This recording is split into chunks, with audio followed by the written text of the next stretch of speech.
Здравствуйте, дорогие друзья! Сегодня по-прежнему в Вашингтоне 22 мая, среда. И это продолжение моего предыдущего видео с комментариями о недавнем визите Путина в Китай и о том, к чему этот визит привел, тем стратегическим изменениям, которые мы наблюдаем в эти дни.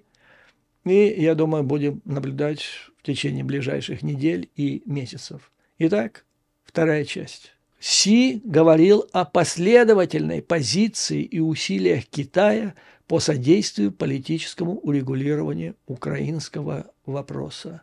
Вот так вот. Это после 4-часовых переговоров по Украине. Это главная часть визита, относящаяся к Украине. Дальше Раша официально приняла китайский план урегулирования, китайский план мира. Помните такой, да? Из 12 пунктов. При этом, рашинские пропагандисты, это задним числом уже рассказывая о том, чего удалось добиться, они увидели там, что хорошо якобы для Раши, о том, что там нет было требования о выводе российских войск с территории, захваченной территории Украины. Но, если вы посмотрите на эти 12 пунктов, первый пункт говорится, что Китай видит, что это урегулирование в Украине должно быть основано на основных принципах международного права и хартии ООН, таких как, прежде всего, суверенитет и территориальная целостность. Точка. Вопрос закрывается. Пусть там дальше нет о выводе войск, там нету массы вещей, потому что, 12 пунктов, все, что там не упомянешь. Но если идет речь о уставе ООН, международном праве, конкретных принципах, то все, надо выводить войска, потому что, сама Организация Объединенных Наций, она возникла почему? Она возникла по результатам Второй мировой войны, которая возникла потому, что некоторые уроды решили захватить чужие территории. И была страшная война, их разгромили. И для этого было создано ООН, хартия ООН принята, другие важнейшие документы, которые совершенно исключают захват чужой территории путем агрессии. И фактически в первом пункте это говорится. Поэтому хоть они сейчас и говорят, что там нету такого, поэтому китайцы, они такие товарищи, что они могут говорить две вещи одновременно разные.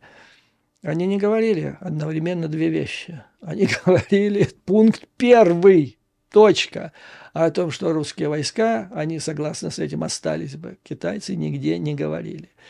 Поэтому это, я считаю, совсем и далеко не победа Путина и Раши о том, что Раша приняла этот план Си Цзиньпина.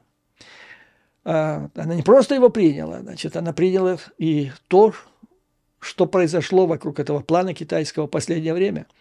А последнее время, буквально последние несколько недель, предстоит же в июне Женевская встреча, где будет план так называемый Зеленского обсуждаться. И альтернативный план – это план Китая. Так вот, для того, чтобы его продвинуть, представитель Китая Ли Хуэй последние несколько недель колесил по крупнейшим странам так называемого глобального юга. В частности, Саудовская Аравия, Индонезия, в ходе которых он убедил эти страны принять китайский план.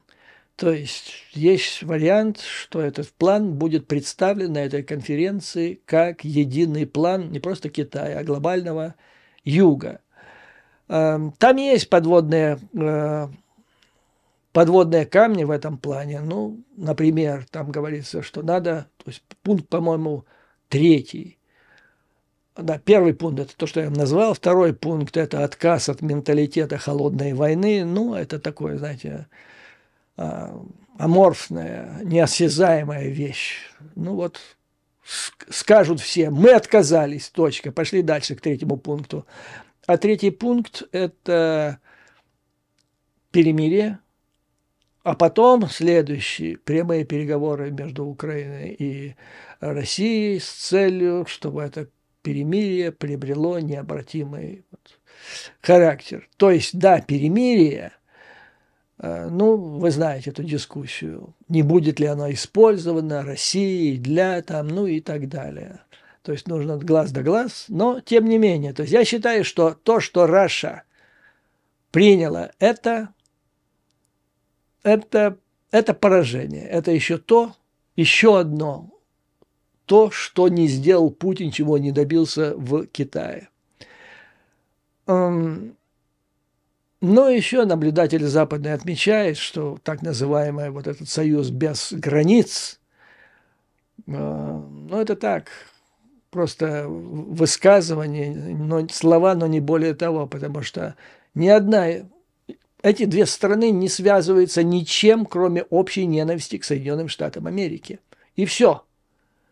Но оно не основано ни на каком договоре о безопасности. Ни одна из этих стран не взяла на себя договорное обязательство что-то сделать в случае, если другая сторона попадет в беду или потребует помощи.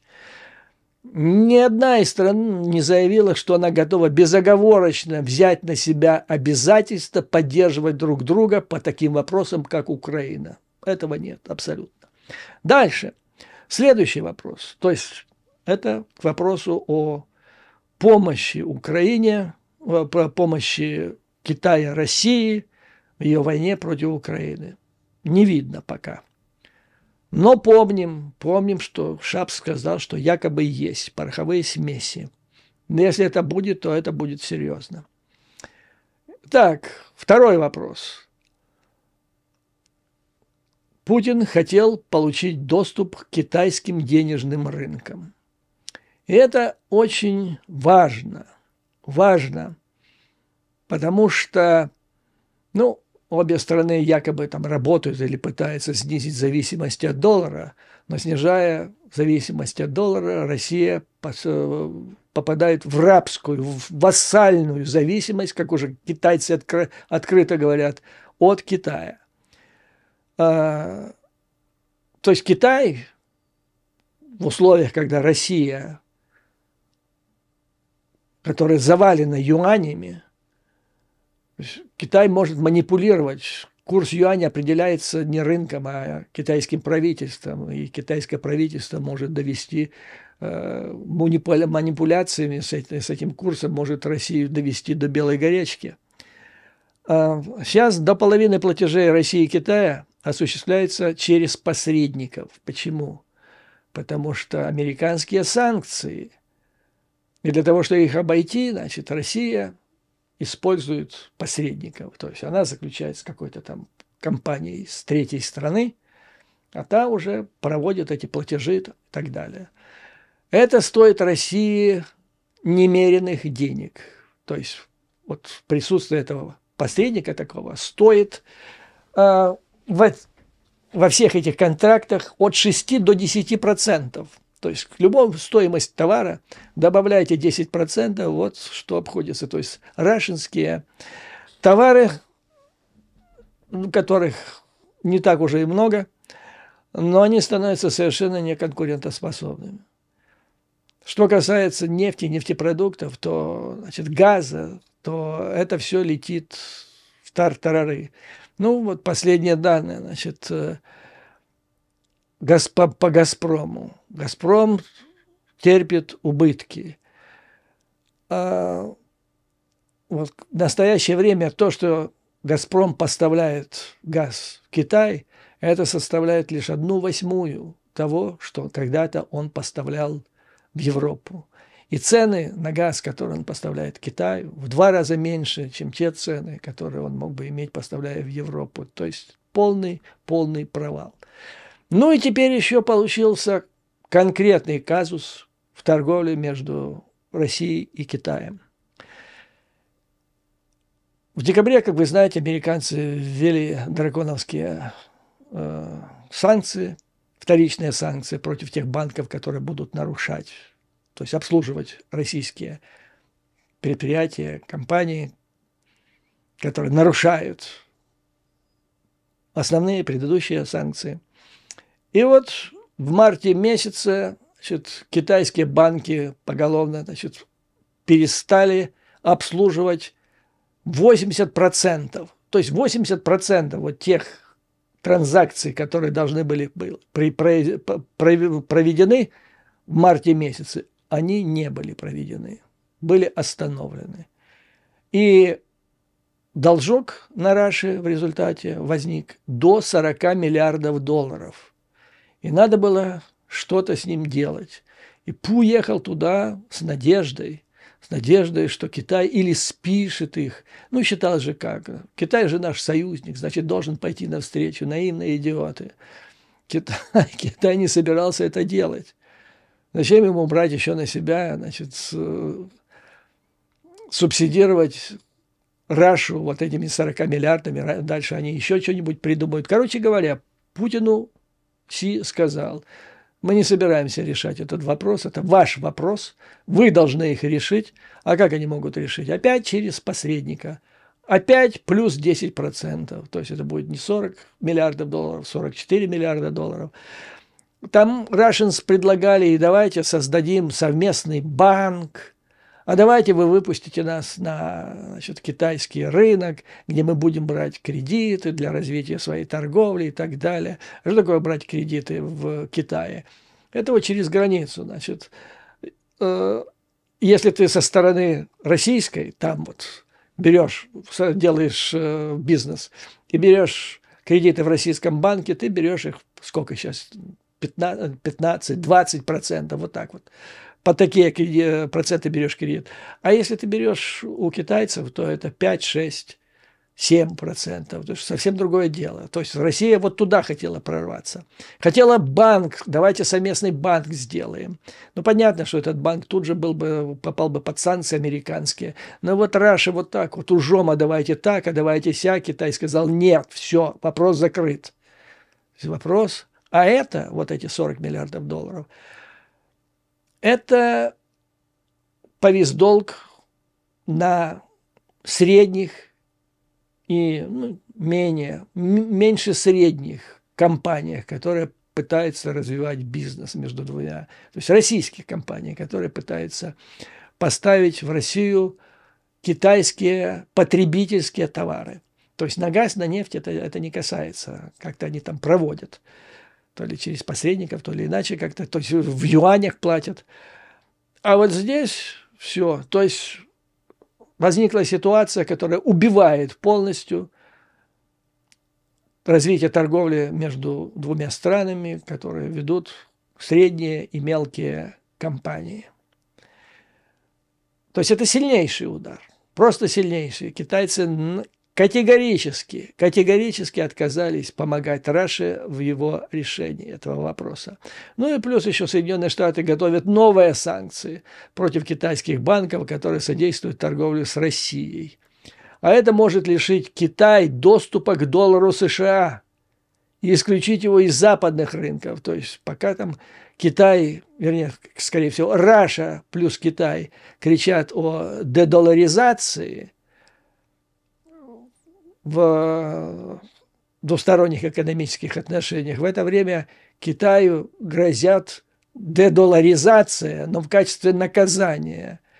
И если Китай, значит, попадет в это, то он жесточайшим образом пожалеет, потому что это рынок с Америкой и Европой, который минимум в 6 раз больше, минимум, а то и больше, чем рынок Российской Федерации. Все, то есть вопрос закрыт. Ну и еще убийственные данные, которые стали известны по результатам этой встречи. Прямые инвестиции Китая в Российскую Федерацию составляют 0,36% от всех прямых инвестиций Китая во все страны мира. То есть, вы представляете, 0,03% – это то, что Китай вкладывает в Российскую Федерацию, если взять все их прямые инвестиции. Вот это и характеризует отношение Китая к России. То есть в экономическом плане, а для Китая это главное сейчас, Россия – это пыль, это ничто, это 0,36, это погрешность, статистическая погрешность. Вот Раша – это статистическая погрешность, ни больше, ни меньше для экономики Китая. Сила Сибири-2, значит, полный отлуп. Как я прочитал, значит, в одной из китайских газет, этот вопрос, то есть его и с одной стороны заходили решать, и с другой уже технико-экономическое обоснование было по новому направлению, там не через Монголию, а иначе, трубу эту пустить. Китайцы сказали, откладываем это дело на неопределенное время, то есть навсегда, так по большому счету. А ведь Раша пыталась решить стратегический вопрос через это. Какой стратегический вопрос? Идея состояла в том, чтобы привязаться, присосаться к Китаю, как пиявка или как рыба прилипала, сделать Китай зависимым от поставок российского газа. Китай не хочет попадать в зависимость принципиально от российского газа. И ему не надо это совершенно. То есть вот понимание, что он не хочет стратегически попадать в зависимость от любых поставок из России. Раз. Второе, что прямые инвестиции Китая в Рашу составляют 0,36 всех инвестиций по всему миру. Она характеризует вот отношения между двумя государствами. То есть это вот как раз тот чемодан, о котором говорил в самом начале, который в любой момент можно взять и выбросить на свалку, и ты не потерпишь никаких убытков. Вот как выстроила свои отношения с так называемым стратегическим партнером Рашей Поднебесная. То есть все. Забыли про силу Сибири-2, забыли на неопределенное время. Она, эта сила Сибири-2, должна была покрыть практически все те поставки газа, которые Россия когда-то делала в Европу. То есть по-прежнему остается 1/8.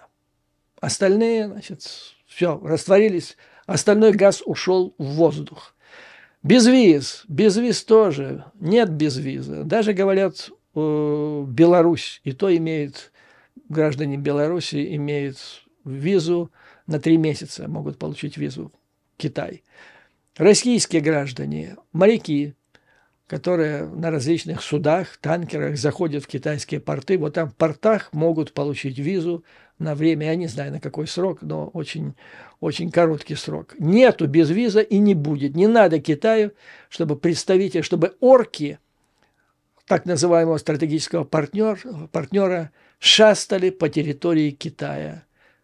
Китай смотрит, что происходит в Европе, где они шастают, и им это не надо. Молодцы, правильно они поступают. Вот все.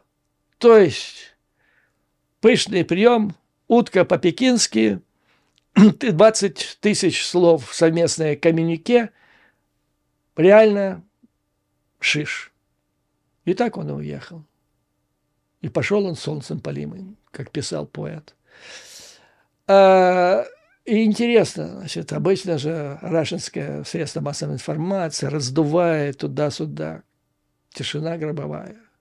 Никаких комментариев. Кроме одного, идиотского.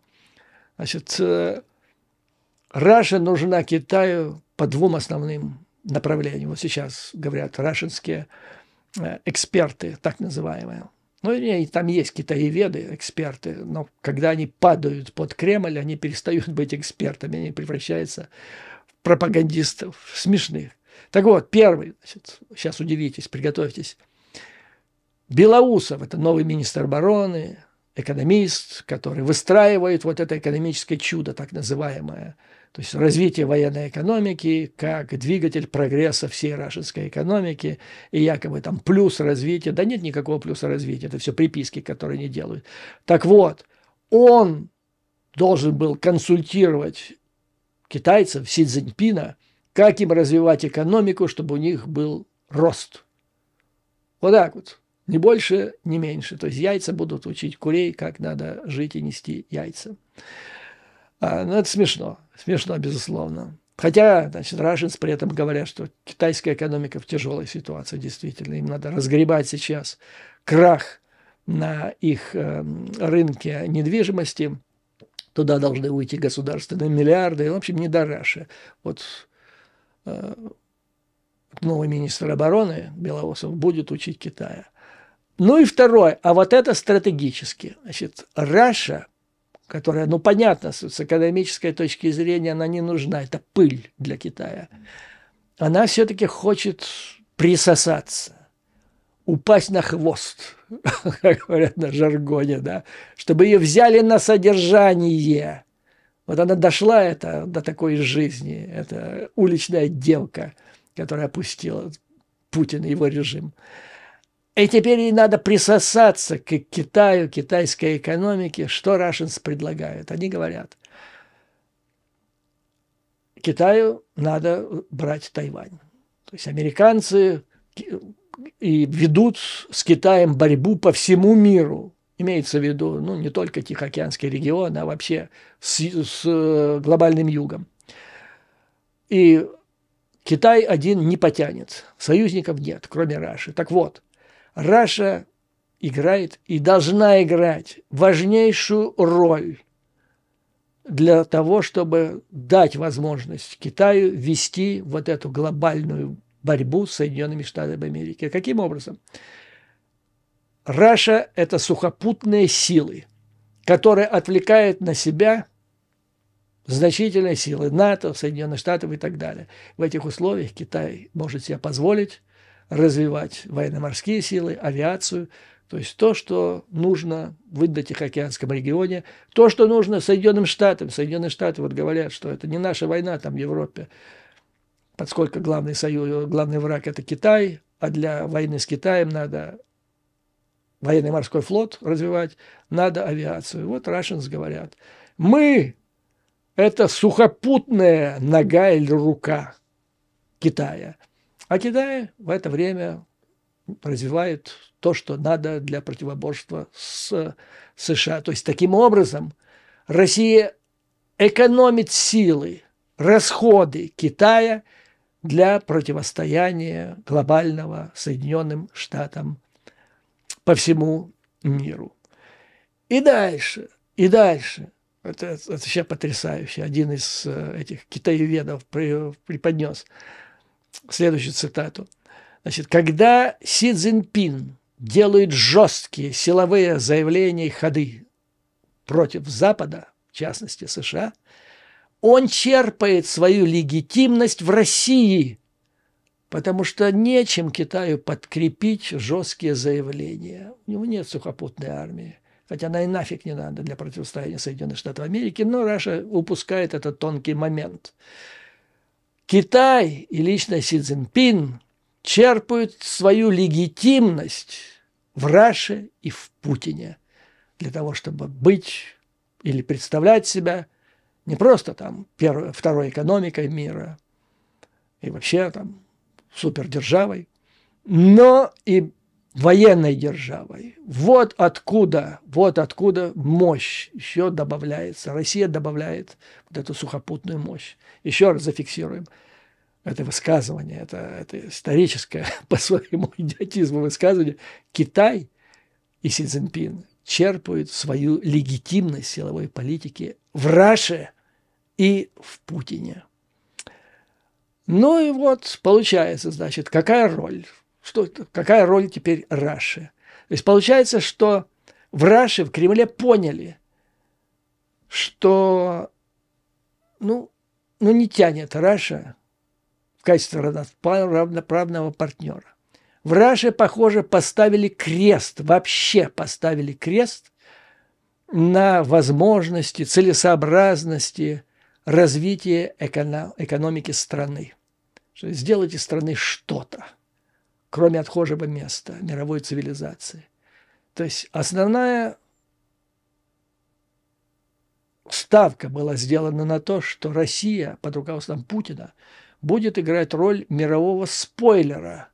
Это так научным языком принято выражаться. По большому счету, это мирового гадильщика, который будет везде ходить и гадить Западу, представляя это Китаю как свою стратегическую помощь. А за это Китай возьмет Рашу на содержание, ну и будет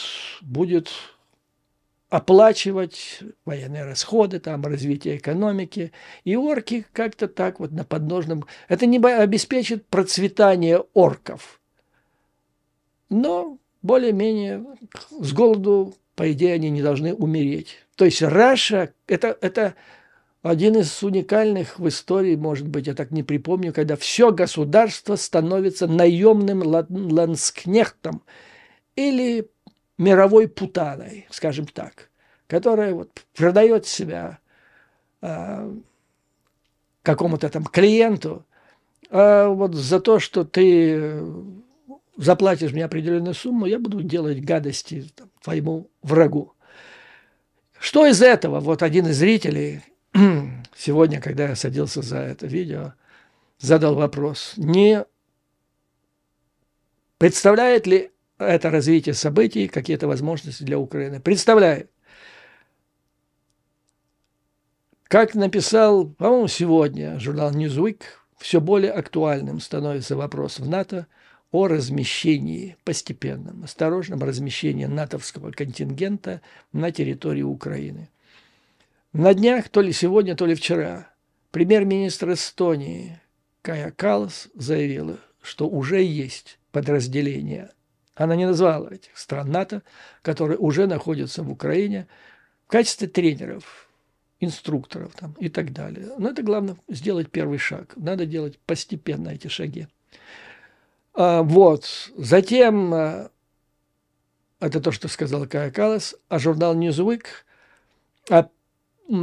подчеркнул, значит, выступление одного из депутатов французского парламента, который играет как бы роль проводника идеи Макрона о том, что надо размещать постепенно контингент НАТО в Украине. То есть вопрос этот становится все более актуальным, тем более, что вот видите, то, что с чего это начал? Вот то, что сейчас происходит, буквально начинает гадить там в Балтийском море и в космическом пространстве. Сразу это после встречи с Си. Видимо, Пу не совсем убедил в Си, что ему надо вот эта ерунда, что предлагает этот идиотский план, который предлагает Пу, сошедший с ума. И Пу, видимо, решил показать товарищу Си, что он ошибается, недооценивает, и что Пу может быть реально полезным и эффективным. И вот он тут же и замутил. Послал какую-то кракозябру в космос, затем, значит, давай мы будем перекраивать морские карты в Балтийском море. Ну, я не верю, что это случайность. Вот так вот сразу это все, понимаете? То есть это вот Пу тем самым доказывает Си, что он могет, да? И просим пересмотреть, просим рассмотреть дополнительно. Ну и в результате он помогает косвенно положительному решению вопроса для Украины о размещении, вернее, о более активных, давно назревших шагах НАТО в отношении Украины. Я вам расскажу одну вещь.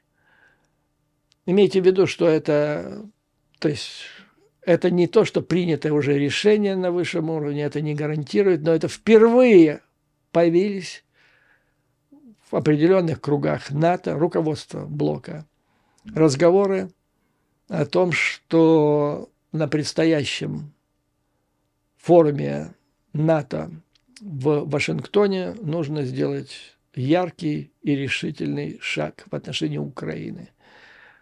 Ну, наиболее радикальным это принять Украину в НАТО, я в это не верю, это слишком было бы радикально, а вот сделать приглашение совсем другое, и потом на основании этого как-то так в течение одной ночи высадить американский десант на территории Украины. Повторяю, это вот такие радикальные мысли. Я не могу сказать, что они давляют сейчас или доминантными являются в НАТО, но то, что они появились, это признак. Это признак того, что безумие, то есть что растет понимание того, что безумие в Кремле пора прекращать. Чем быстрее, тем лучше. Вот на этом, дорогие друзья, позвольте закончить это видео. Как всегда, слава Украине и вооруженным силам. Враг будет разбит, победа будет за нами. А вам, как обычно, выдержки, мужества и твердой веры в нашу неизбежную победу.